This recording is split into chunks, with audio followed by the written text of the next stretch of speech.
I can't stand a grown-ass man that cannot communicate. I think it's hard to not procrastinate if you don't have discipline. Would you date someone with kids? You could put on a shirt like this and then all of a sudden he's tweaking in the corner. What the hell am I comparing myself to a stranger for? Anybody can get it. Even Michael Jackson can get it.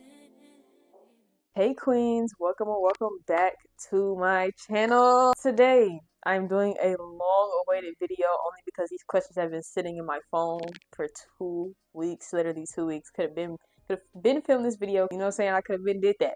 But you know, it's fine, we're doing it now. As you guys can tell by the title, this video is going to be a girl talk video. I love doing and watching girl talks. I think they're very relaxing, very informative for young girls and just women in general.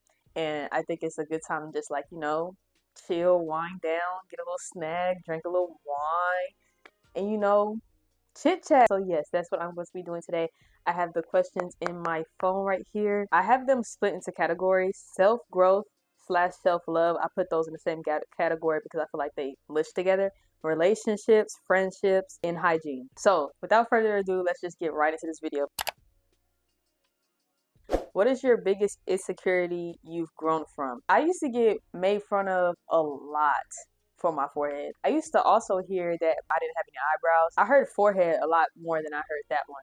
But the reason I don't have eyebrows or didn't have eyebrows is because when I was little, I shaved them off. The one that I've overcome the most is my forehead and me being skinny. I overcame it by just realizing that people are going to talk. People are going to talk all day long because they don't have anything else to do. They don't have anything better to do. So they're just going to talk all day. It's just what it is. They're going to talk about you. If they don't talk about you, they're going to talk about somebody else.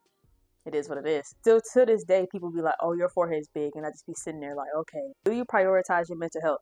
Honestly, I feel like I do, but I don't do it enough, which is why I have some problems that I have. People deal with their mental health in a lot of different ways. And I'm still learning healthy ways to deal with it. So I'm not saying I don't prioritize it, but I do think there is a certain way I could go about it, or there's a way that I can do it a lot more than I actually do. How do you deal with procrastination?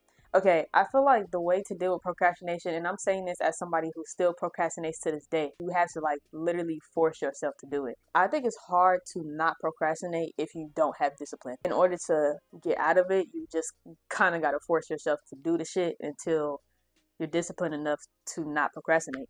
I don't know. I feel like it's hard. It's hard for other people because me, I still procrastinate, but it's not as bad as it used to be. I personally don't have a set strategy. I feel like I just force myself because I know that if I don't do it, I'm gonna regret it later. Next question is, how do you handle comparison? I don't compare myself to people. I used to compare myself to people, but now it's like, what the hell am I comparing myself to a stranger for? That makes no sense whatsoever. Picking at yourself and battling with yourself because you're not doing something that somebody else is doing is absolutely insane. You have to learn to not beat yourself up because of something somebody else has that you don't have. Just go get it. And then not only that, a lot of people on social media don't be living a lifestyle that they claim to live. So you're comparing yourself to somebody who ain't even living like that. They not even living like that with all the cars and the clothes and the Gucci this, Gucci that, Gucci everything. They're posted up in the picture, but then they going home still struggling just like you. It's not going to do nothing but tear you down, and it's going to make you feel bad about yourself. And it's like, for what? These people don't even know who the fuck you are. You comparing yourself to somebody who don't even know you. How do you make yourself feel good, or how do you hype yourself up? The easiest way for me to get hyped up into doing something, or just in general making myself feel good, put on some music, put on some lip gloss, put on a cute little lip combo, some self-care, anything that can make me feel good is what I'm gonna do to hype myself up. So what's your biggest relationship ick? Not being able to communicate. I can't stand a grown-ass man that cannot communicate. I have communication issues too. I'm actually willing to try to communicate with you. Now, if you don't want to communicate and you just want to sit there in silence like a little bitch, and I understand, give your man some space, give your girl some space, let them think so they can think about what they want to say, and that's cool. If I get into a disagreement with my man, me and him need to be able to communicate and figure out how we're going to solve the issue.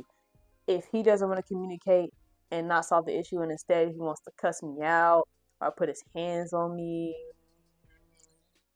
or run to his family and do a whole bunch of hoopla, he a bitch. Yes, and it's just that simple. Like, I don't care. Like, that's the biggest ick for me, because it's like, why are you a grown human being. You're not a child.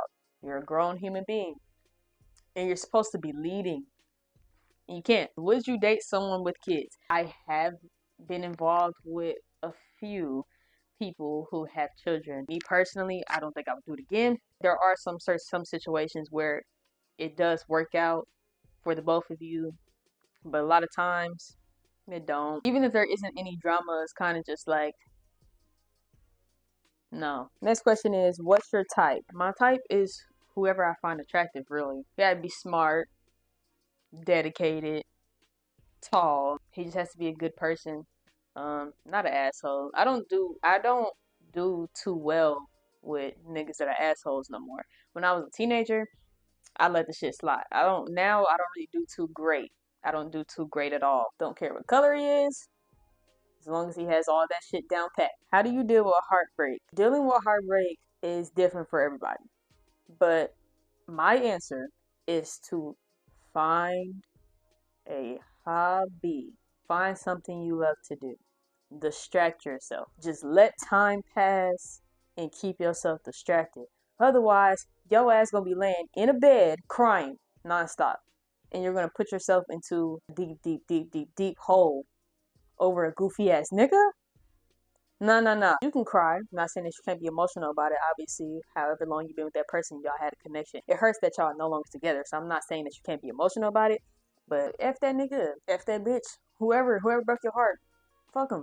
Nigga not crying all day. He's somewhere over there on some NBA YoungBoy shit. He over there somewhere.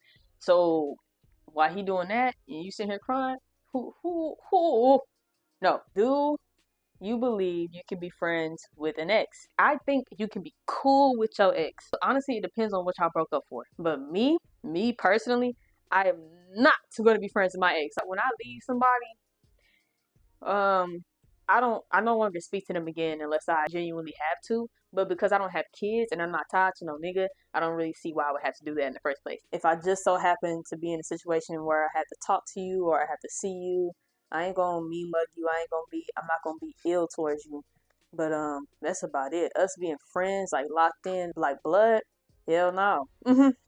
Nah, that's not gonna happen. Do you think jealousy is healthy or harmful in the relationship? It's not healthy because what are you jealous for? But I feel like the only way it could become harmful is if it's a daily occurrence. I could put on a shirt like this and then all of a sudden he tweaking in the corner. Like that's crazy. But I feel like simple communication can fix all of that. Some people just have those moments where they get jealous. It's not healthy, but it's not like it's abnormal, but it can become harmful if it's not talked about.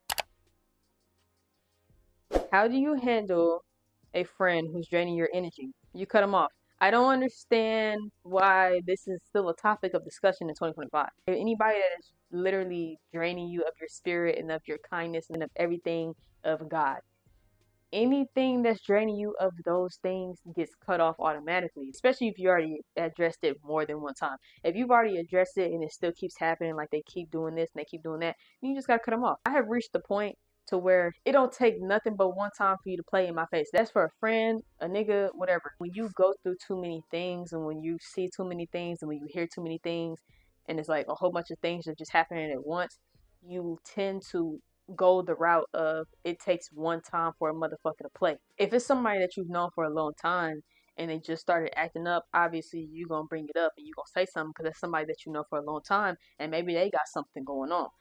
But if it's a recurring thing, whether somebody you just met or whether they fucking gave birth to you, I don't care.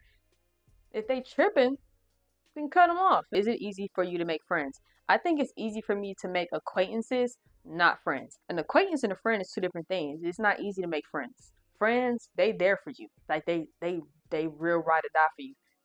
An acquaintance though, that's somebody that you talk to a couple times, might link up with a few times, blah blah blah. Now, can an acquaintance turn into a friend? Of course, but acquaintances only turn into friends if they come correct. I can count on one hand how many friends I have. It's probably not even the whole hand. What's your biggest pet peeve in a friendship? This goes back to the relationship.